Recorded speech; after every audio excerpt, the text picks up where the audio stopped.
Как може да загубиш 20 000 евро без катастрофа? Купуваш чисто нова кола за 40 000 евро. Грижиш се за нея, обслужваш я на време, пазиш от разкотини, всичко е 6.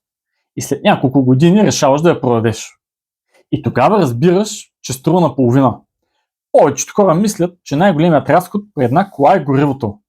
Други мислят, че е сервизът. Трети, че е застраховката. Но много често най-големият разход е нещо съвсем различно. Обезценката. Това е разликата между цената, на която купуваш, и цената, на която продаваш. И същият принцип важи не само за колите. Важи и за имотите, важи и за инвестициите. И за почти всичко, в което влагаме големи суми пари. Затова, когато купуваш нещо скъпо, не гледай само колко струва днес.